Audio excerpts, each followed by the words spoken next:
స్తోత్రం కూడా మీ బిడ్డలు తెలుసు ఏ సంతానాలు నిలబడినా నాకు ఈ అసహోకి సాగుతారా నాకు అయ్యా నువ్వు గొప్ప వాడవయ్యా, అయ్యా నీ మహోన్నతమయ్యా, అయ్యా నీ ప్రేమ శాశ్వతమైనదయ్యా, నీ ప్రేమ అమరమైనదయ్యా, నీ ప్రేమ ఎన్నడూ మారదయ్యా.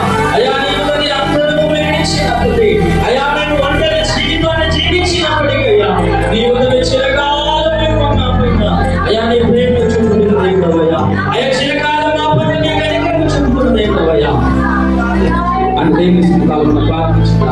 హల్లెలూయా హల్లెలూయా స్తోత్రం హల్లెలూయా స్తోత్రం హల్లెలూయా స్తోత్రం హల్లెలూయా